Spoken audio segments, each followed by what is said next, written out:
First Radio.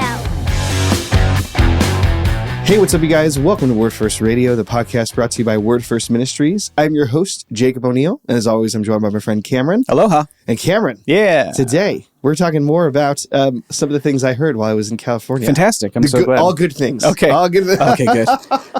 Whatever bad things, heard. just pretend the bad things don't happen. Yes, that's right. That's what we do. There you go. We should have just done that for our evil episode. Right? Just pretend that bad things don't happen. Yeah. That's horrible. We can't do that. Anyways, today, talking about church planning, talking about what exactly we're doing here in Oslo, sharing that with other people in the U.S. We got some great feedback. People just being super hyped about what we're doing. People enjoying hearing our stories and the way that the rock is being pushed forward. Yeah. But I kept using... I made a kind of a rookie mistake, if you will. I kept using some kind of lingo that is very meaningful in our orbit, but not 100% meaningful or any meaningful at all in a lot of other people's orbit. So I kept saying, we planted a missional community. Yeah. It's not a mistake I actually made very often, but when I did say it, some people were like, what is a missional community? And I was like, check out our podcast and you'll find out all about it. So this is me coming good on that promise. Yeah. And what better person to help me talk about what a missional community is than my friend Cameron. There are so many much better people. And I'll tell you, well, I don't know about that, but I will tell you another great person who helped us talk about what a missional community is. We actually interviewed on the podcast years ago at this point, which is weird to use the word years ago. That is crazy. Talking about this. It was actually episode number 8, where we talked with a guy named Todd Moore. Our boy Todd. Yeah, and that was fun. We interviewed him. He's like the world expert on missional community and what it takes to start one, why it's effective, ways to do it right, ways to do it wrong. He's the guy who knows what it's about. So if you want to learn a little more of that from an expert voice, go check out that episode after you hear this episode for about 30 minutes or so. We'll see if we make good on that promise. Oh, gosh. But let's start very simple now. We're going to do a refresher, a re-explanation about what a missional community is, because it's actually a very specific thing.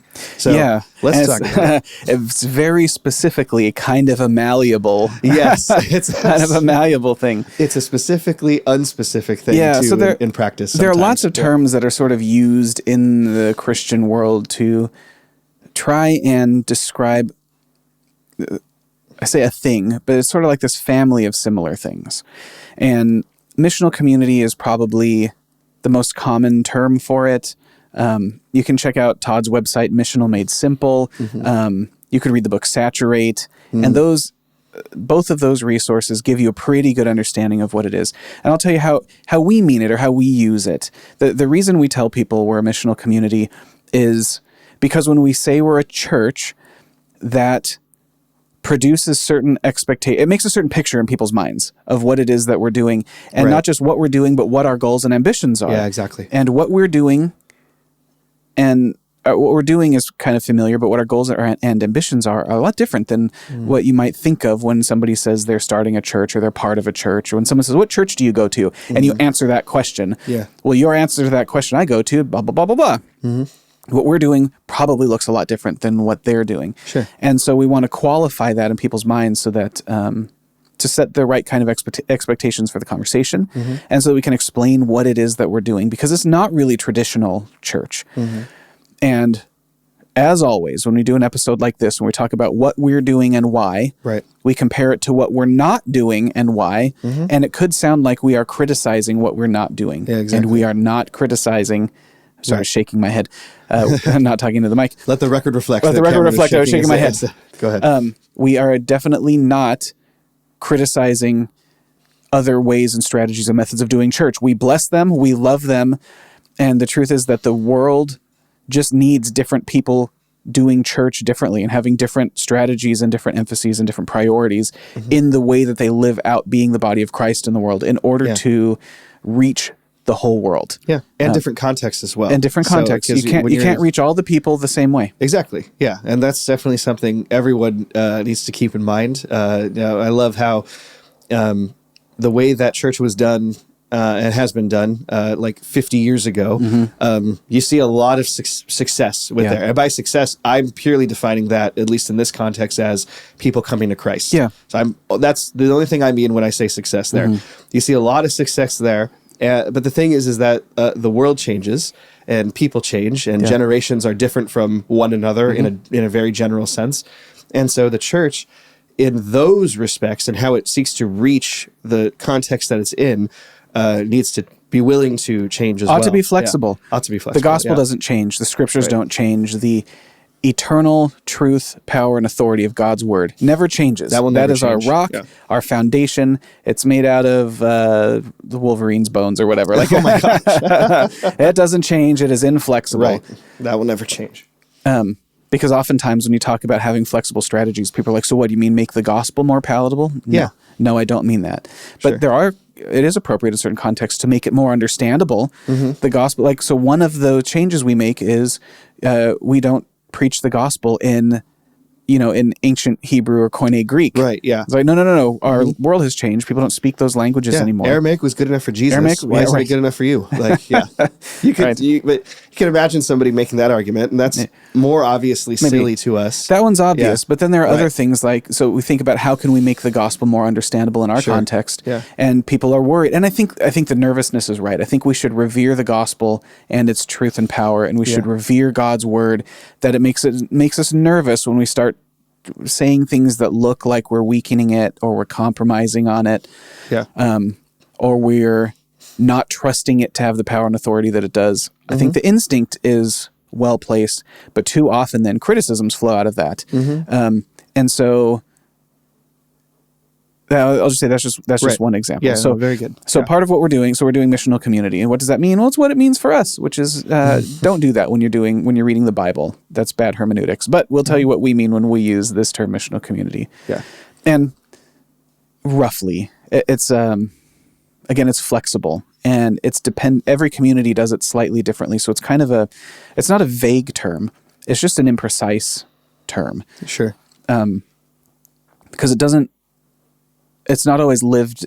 It's like the term children. Right. It's like, well, your children could be boys or girls. So when I say I have children, and they could be 15 and 7, right? It's not a slippery term, but it's vague. It's not as precise as it could be. And what it means for every family to have children is different. So when we say missional community, what we're talking about is a group of Christians who is committed to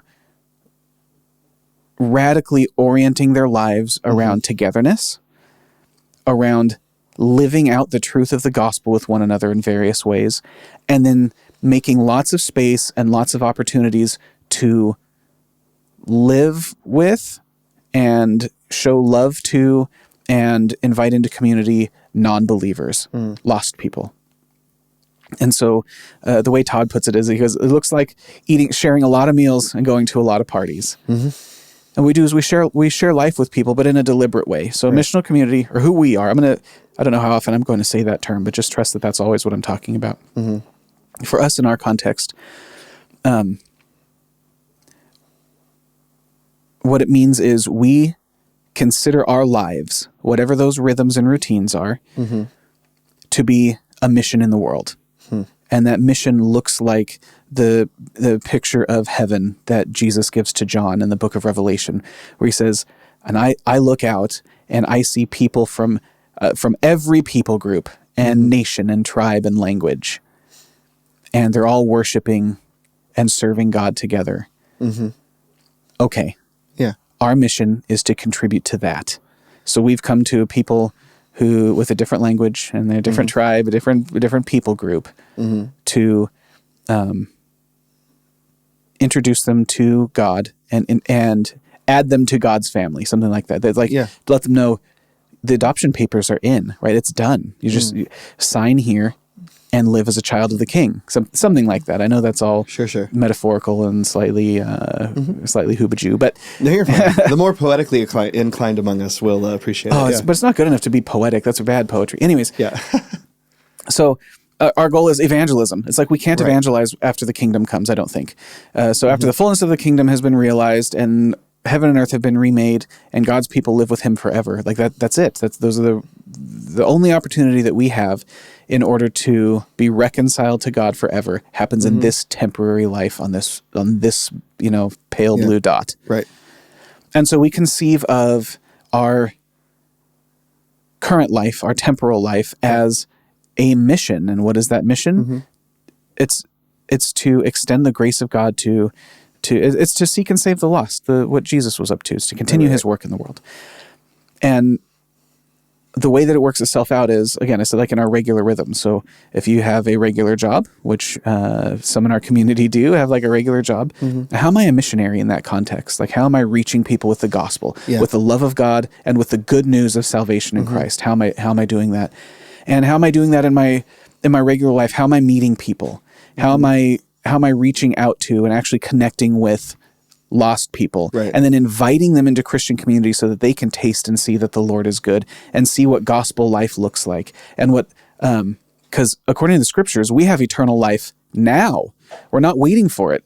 And we are ambassadors of the kingdom. So what does it look like? The kingdom has come. The kingdom has come. is at hand. So what does it look like when you live as a member of the kingdom, right? It's all of that stuff. So I know, again, that's been a lot of words, but the point is this: we orient our lives around being together a lot, reminding each other of the gospel, studying the scriptures, being disciples of Jesus, energizing each other, encouraging each other to good works, so that we can be effective in the course of the rest of our lives, which is just more missions work. Yeah. Right. Just more missionary stuff. Yeah. So I think the let's say most obvious like response I could imagine from like some people who are really really passionate about the thing is people need to hear the gospel. So if what you just told me is that it looks like a lot of parties and a lot of eating together and a lot of parties, right? Or something like that. Sharing a lot of meals and going to a lot of parties.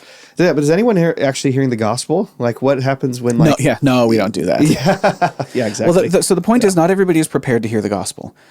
So there are, let's compare what we're doing to what more traditional churches are doing, and then we'll answer that question. Yeah. So more traditional church there's a high emphasis placed on our Sunday service and our programs on Sunday, and then our midweek programs to to draw them into an explicitly church focused, but I mean like the organization, that congregation, focused community, and give them Christian programming, which this is the last time I'm going to say it. I'm not being critical of that. And there are people who are like, we need to get back to what they did in the first century and blah, blah, blah. Sure. I mean, there's some principles there. We need not a lot of programs. Yeah, not a lot of programs. Sure. But I don't think the point is church used to be done right and now it's done wrong and we're going to restore correct. Like I'm not saying definitely that not. Even a little bit, even at all. What I am saying is that's not how we are conceiving. That's not how we're going to contribute to the task of seeking and saving the lost in the world. So the more traditional model of church or traditional way of doing church is we need a building, and we need a place to meet, and we need a budget because we have to pay rent or a mortgage or a pastor, and we have all these programs that we need to pay for. And what we do is we invite people in to that, and that's fine. That's the church, something like that. Like that's whoever's listening. That's probably the church you're a part of now. That's that's the kind of church I've been a part of, and you've been a part of our entire lives. Absolutely, and we absolutely bless. Great and done well. Like that can be done badly, but that itself is not bad. That itself can be a very good thing, a wonderful, amazing, God honoring thing if it's done in a God honoring way. Right. However, that's not the segment of people. That's not the segment of the lost that we are most concerned with reaching. And in the world, and particularly in Norway, most people would not go to that church. Right. You said this, something you said last week actually, was that they were trying to reach a specific demographic of people who may never walk into a traditional church service. Right. And for whatever reasons they're probably good ones, probably some bad ones. It's probably a mix of both, why they would never go to a traditional church service. But regardless of what the reasons are, those people exist. Right. And they need to hear the gospel just as much as anyone else does. Yeah. And they're basically like unreached. I mean, for lots of... And as an aside, Norway is also an interesting case because most of the non-believers here have been baptized and confirmed and have some connection to the church, but it's the Church of Norway that does things a certain way. So a non-Church of Norway church, like our church, a home church, is still very unfamiliar to them, but they might be willing to cross the threshold of a church building. Right. But even once they get in there, it's really unfamiliar. Yep. And so there are churches that are really great, wonderful evangelical churches where, like in Stuhlsholm, Bartel, the pastor there, it's a Lutheran. It's very contemporary, but it's a Lutheran church, right. and he wears like the vestments. Sure. And that's a point of contact and common ground with people whose only exposure to Christianity has been baptisms and confirmations and weddings in the Church of Norway. So that's another way of doing it. That's not what we're doing, though. We hope to reach the people who just won't cross the threshold of a church. It's not anything they do. It's too weird. It's too different. And inviting someone to, like, our evangelism strategy is not invite someone to church in the way that we've always meant that.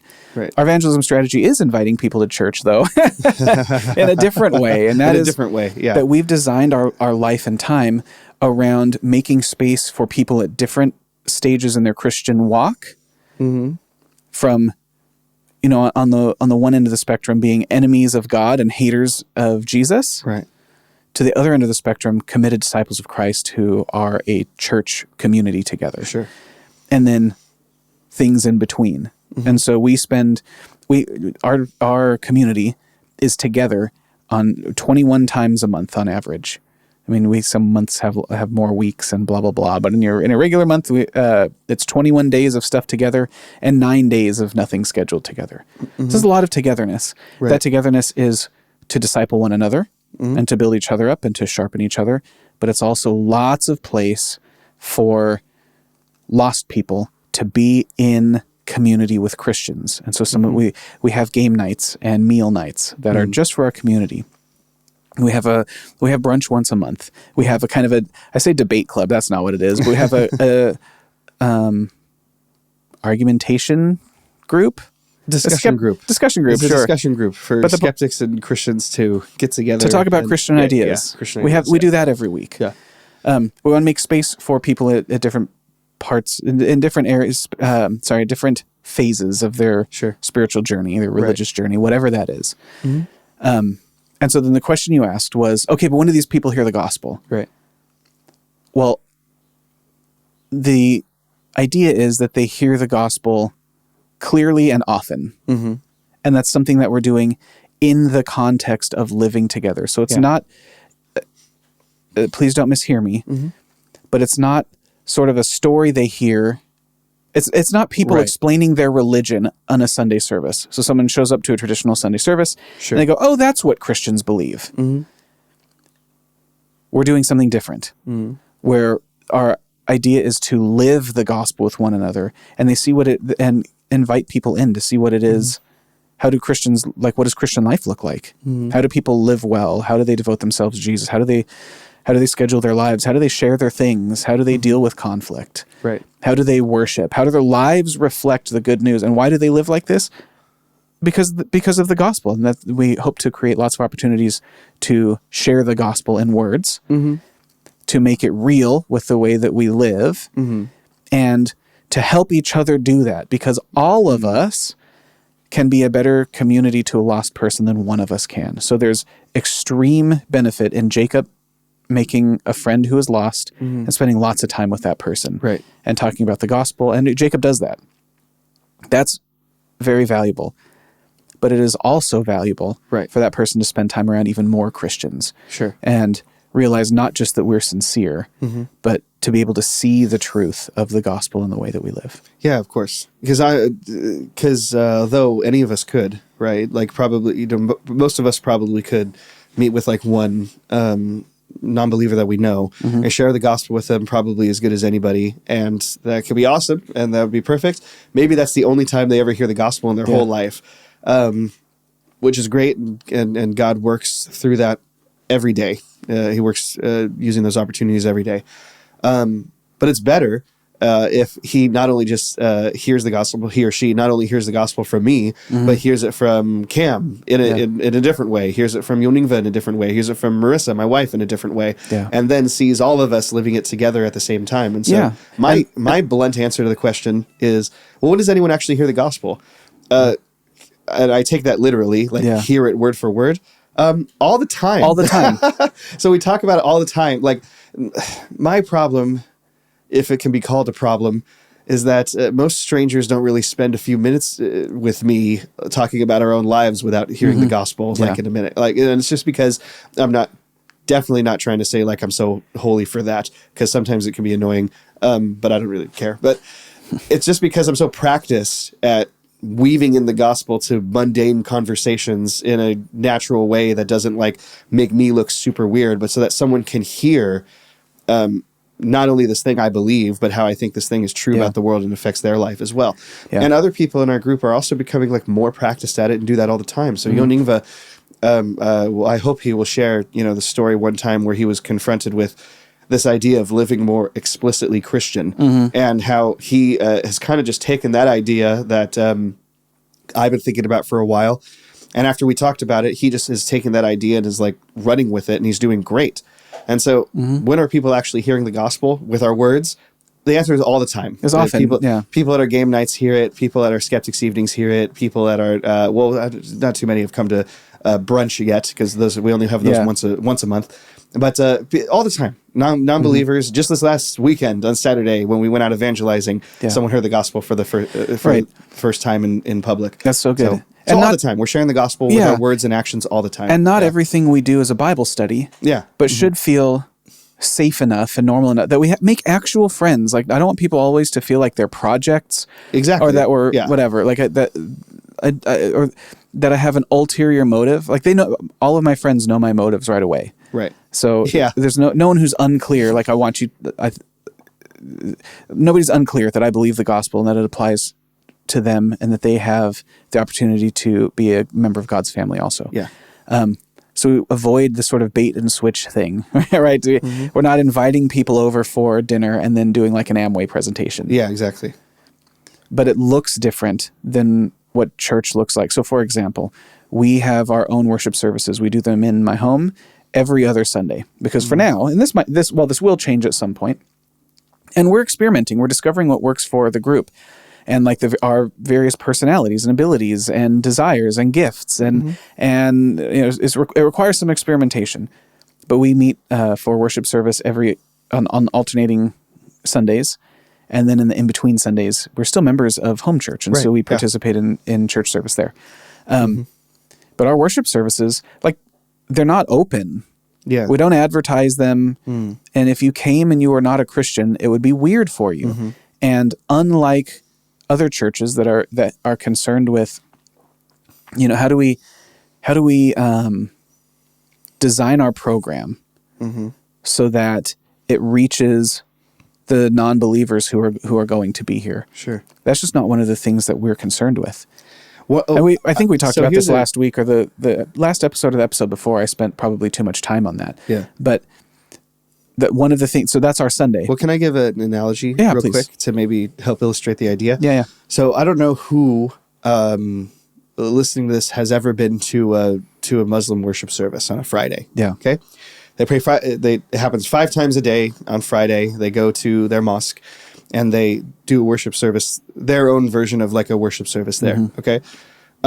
If you've ever been, you will immediately see, or if you have been, or if you do go, you'll immediately see how strange it would be for someone who's not a Muslim, has never even considered that this is the right thing to do on Fridays. This is how I should spend my Friday. That Islam is true about the world. It is very different from even anything you see in a Christian service. It's very different. Yeah. There might be a little speech, but they spend most of the time praying. So think about how weird communion already is, or the Eucharist already is. Think about how weird that already is to like a secular audience. Now multiply that and imagine that everything you did for an hour at the service was communion. Yeah. And now you're inviting someone to that. And so I think the Muslims are way more on the opposite extreme of like, no, they are totally not going to reach secular people, at least on the scale that they would want to. Or at least not by inviting them to the prayer service. Not by inviting them to the prayer service, Friday. Right. And so for us, already keeping that in mind, the way that we do our Sunday services already, it's still a little weird. It's still too weird for your average, like... Yeah, and weird weird is a way to say it, and that's true. That's not untrue. It is weird, but it's explicitly Christian, and it would be. We do things that people who aren't Christians just can't do. They can't worship with us, and they can't take communion with us. They can't take communion with us, and they can't they can't recite the Apostles' recite Creed, right? the Apostles' Creed with us and pray with us in that way. And so, again, I think it's fine. Even to go so far, I hope we don't get emails, but like the whole seeker-sensitive movement, I think there's a lot of really good stuff, or really good impulses. Good impulses about being sensitive to seekers. There are people who are spiritually seeking, and our programs going to be able to reach and touch them and invite them into Christian community in fruitful ways. Right? I'm into all of that, but we're not sensitive to seekers, or we're not seeking seekers. We're not seeking seekers. And we're not drawing seekers on Sunday. Right. But we have other things during the week that are for seekers, and then we have things for opponents. Yeah. Exactly. And we together as a community participate with one another in order to meet people in their various spiritual, I guess I could say, phases. Yeah. But whatever it is you think about God, we hope we have something that we can invite you to. And, so Jacob has a friend and they're having coffee from time to time. That's valuable. But having a weekly coffee meeting with one person might not happen. Or there are people in our community who probably wouldn't hang out with just one of us on a regular basis. Well, it's better that he knows all of you. But they will come to game night with all of us every Friday. Exactly. Right? There's something in that Todd Moore interview that we always keep in the back of our minds when we think about evangelism or missional community, which is that the on their way to coming into a relationship with Jesus, the average non-believer will need to know at least 5.2 Christians. Yeah. For most non-believers, or for many non-believers in Norway, there are not 5.2 Christians. Right. So most of them have never met one real Christian. Exactly. So yeah. So we want to provide community. Yeah. And the principle is, people are welcomed into the family of God by the family of God. And so we're going to be a family and a community that offers space at the table, at the sort of the family dinner table. Sure. And so, so sometimes people wonder, like, what are you going to do when the church grows? So it's like you're meeting in your house now, but when the church grows, you're going to need to get a place, right? I'm like, well, no, when the church outgrows our house, then we need to be two churches. So what we're focused on is we need to identify and start developing elders who can plant a new church once we outgrow my home. Right. So the problem I'm trying to solve at this moment is not where does the group go when it's too big to fit in my living room, but it's how do we split in a healthy way, and do we have somebody prepared to lead a new church plant that does the same thing? Yeah. So I'm not looking for a new building. I'm looking for people to develop to become church planting pastors. Yeah. And those are different things to focus on. And home church has dealt with this. We've since we got here, we've grown a bunch, and we've outgrown the space that we were in. And how do we find a new space? And we have a small budget and work all that. And that's problems for the way that home church does church. We will have other problems. Right. Yeah. But finding a bigger building, and again, this could change. That's what I was about to say. We can be flexible, and we'll do what God wants us to do. But as we conceive of the way that we're doing the work, our main concern is not how do we attract people to us and grow, and then start new ministries, and attract new people and grow and start new ministries, and now we're in a bigger place and we've attracted more people, and how do we start and launch more ministries and do like E3, like the Orchard does E3 for our Orcharders who are listening. Of course, we want to do in spirit E3 in a smaller smaller way. The principles are great. The principles are fantastic. Yeah. But we want to know, okay, when we get to 30 people, do we have them? Are they ready to be launched and now to be two churches of 15? We'll see. At least we'll see. We're not now. At least as we sit, now, it seems like sending 15 to go plant a missional community in a different area of the city. At least intuitively, right now, sounds like a great idea.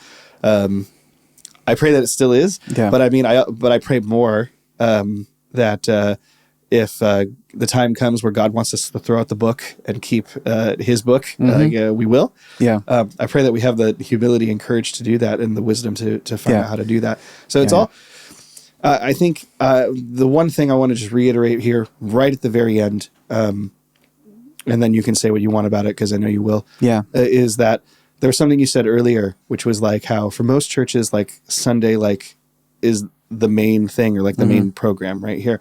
And for us, the way that we're coming about it, I'm not saying other churches don't do this, but I'm saying the way that we internalize it for us is the main thing is evangelism. Yeah.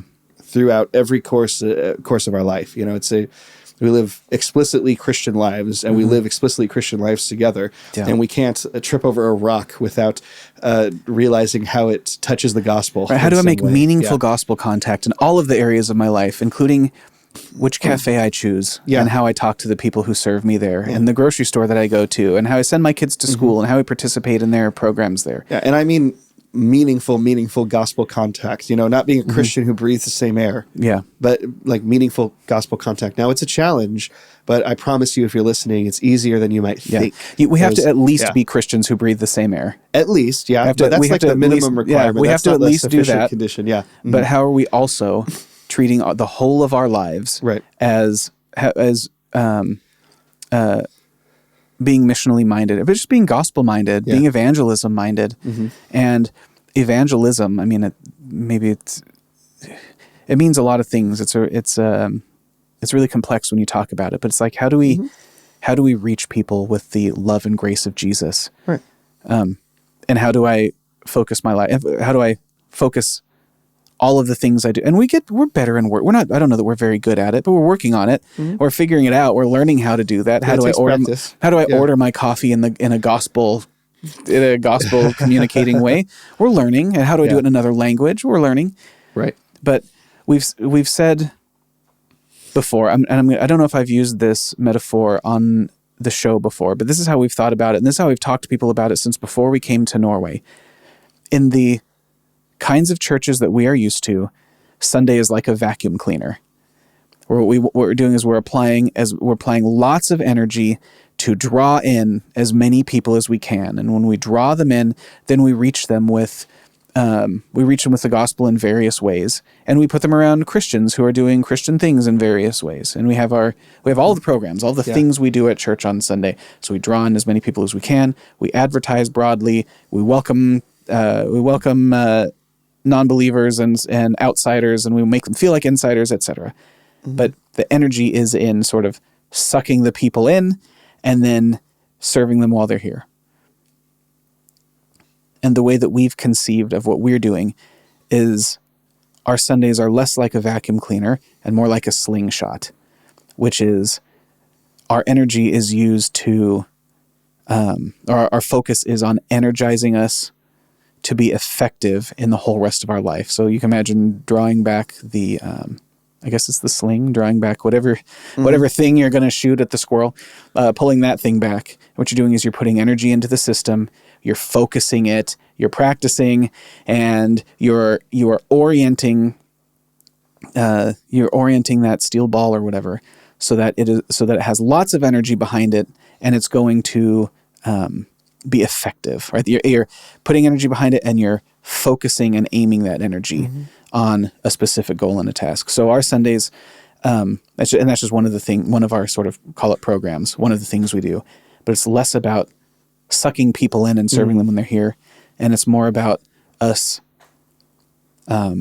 energizing and encouraging, reminding each other of the gospel, reminding each other of who God is, recommitting our lives and reestablishing what it is that we're doing, talking about our goals, right? Looking at the vision, understanding the mission, learning, being disciples together, and for all of that to energize us to live missionally in all of the rest of what we're doing. So, cool. Yeah, I think I've over-explained it and sort of under-explained it. But when people ask, so what's missional community, and how come you don't just say we planted a church?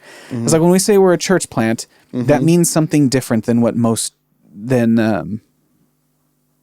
people think it means, because we're doing church differently. And in fact, missional community in a lot of churches is there's like a big church that comprises several smaller communities, and those communities are semi-autonomous, and they do all of the kind of stuff that we're talking about. But their primary identity is part of the bigger church, like who they are when they combine for various things. It's like I'm a missional community of such and such church, And for us, what we've decided to do is our missional community is our church. And someday when we're two missional communities, that is also two churches. They're coextensive. Yeah. And again, a lot of this is flexible. Like I don't mean to stitch that commitment into the fabric of the universe so that it's unchangeable. But I also don't want us to be so malleable that we're kind of reacting and figuring it out. But I think that, I don't know, paints the picture with broad strokes. We're a missional community. What does that mean? That means we've oriented our lives around a lot of togetherness and around reaching our community at whatever level of Christian commitment they're at, from I hate Jesus on the one hand to they're a member of our church community on the other. So, for example, every other Monday night we have dinner, and that's just for us. We don't invite other people. When my folks are in town, I'm sure that they will enjoy that meal with us too. But that's not an event for other people. That's just for us to rest and relax and share time together. And then we have Skepsis Quell on Tuesday for people who think, I think religious people are stupid. No one has said this at Skepsis Quell, by the way. If you're one of the people who've come and you're listening, I know you've never said this. But if you think that. But yeah, if you think that, or somebody could come. So I think religious people are stupid. It's just a crutch that you all have. And it's how we used to think that thunder was loud and scary. And so where does it come from? And so we invent whatever. Yeah. However hateful you want to be, or however stupid you think that religious believers are, we have a place for you too. And then we have Bible study open to other Christians. And then we have game nights that are basically social, but we live out gospel principles in that. So, yeah, I'm going to stop talking because I've talked too much. But what is missional community? Well, it's all that stuff we've been talking about for 36 minutes. Yeah. You don't have to go back to episode 8. You can if you want, but you don't have to. Yeah, you can just watch this one if you want. I think this is 66. Just replay 66. It's 66 now. Whatever it was going to be. Yeah. Really cool. Awesome. Well, I think that's about does it for today. If you have any more questions or any angry emails, please go ahead. Feel free to send them in. You can find them find our emails on our website. Just might as well tell everyone that's where you can find them. Yeah. And you can also subscribe to our podcast on YouTube and things like that if you want to hear more from us answering those angry emails. So, we look forward to seeing you guys again next week. God bless. Thank you for listening to Word First Radio. Be sure to like, subscribe, and check us out online at wordfirst.us.